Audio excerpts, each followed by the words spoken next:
جس کی سربراہی پہلے تو اور لوگوں نے کی، بعد میں صاحبزادہ فضل کریم جو کہ فیصل آباد سے رکن قومی اسمبلی منتخب ہوئے، بڑے نامور اور بڑے ویل رسپیکٹڈ پولیٹیشنز تھے، یا مذہبی اسکالر کہہ لیں، یہ جو بھی آپ کہہ لیں۔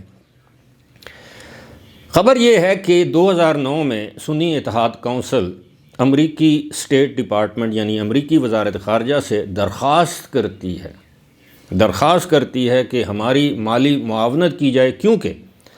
ہم 14 اگست 2009 کو ملک گیر سطح پر طالبان کے خلاف ریلیاں نکالیں گے، یعنی اس وقت افغانستان میں طالبان کی حکومت تھی۔ تو اس ضمن میں امریکی اسٹیٹ ڈپارٹمنٹ ان کو $36,607 $36,607 اب دیکھیں $60 بھی، وہ تو حساب رکھتے ہیں ایک ایک چیز کا۔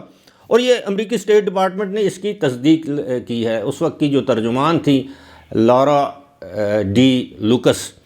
انہوں نے اس کی تصدیق کی اور انہوں نے کہا کہ جی چونکہ وہ طالبان کے خلاف ریلی نکال رہے تھے، انہوں نے ہم سے رابطہ کیا، ہم سے درخواست کی۔ اب ظاہر ہے وہ درخواست امریکی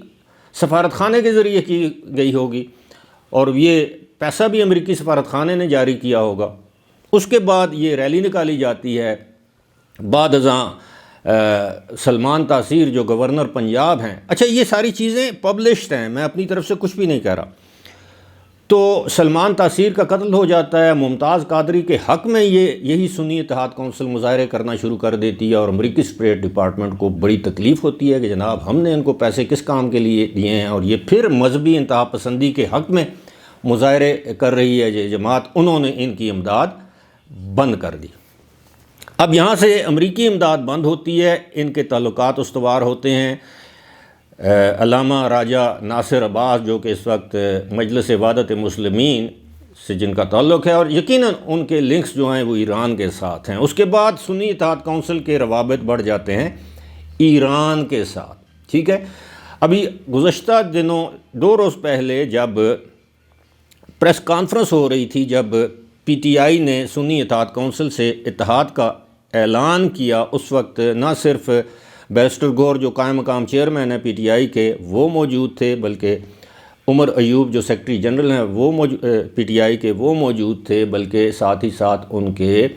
صاحبزادہ حامد رضا جو صاحبزادہ فضل کریم کے صاحبزادے ہیں، سنی اتحاد کونسل کے چیئرمین ہیں، وہ موجود تھے، بلکہ راجہ غلام ناصر عباس بھی موجود تھے۔ تو اس سے ثابت یہ ہوتا ہے بظاہر مبینہ طور پر آپ کہہ لیں کہ اب ایران کی جانب سے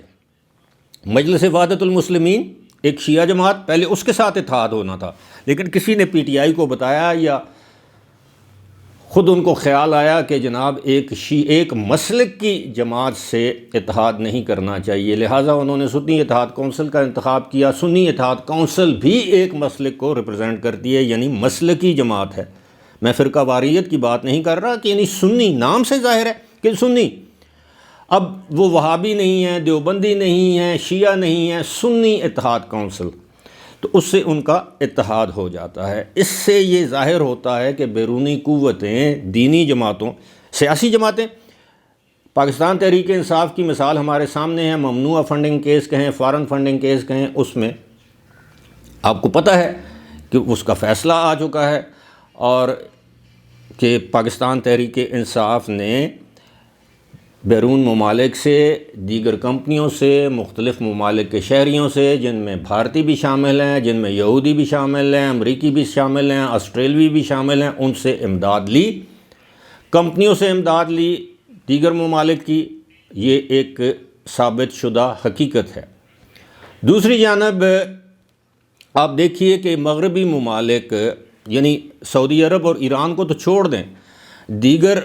اسلامی ممالک کو تو آپ ایک طرف رکھ دیں، یعنی مغربی ممالک خاص طور پر امریکہ بھی پاکستان میں دینی یا مذہبی جماعتوں کو اپنے مقاصد کے لیے استعمال کرتا رہا ہے، اور اس بات کی کیا گارنٹی ہے کہ وہ اب نہیں کر رہا ہوگا۔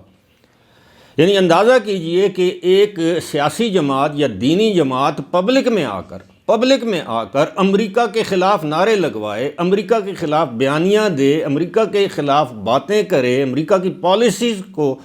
تنقید کا نشانہ بنائے، اور دوسری جانب ان سے جا کر مالی امداد کی درخواست کرے،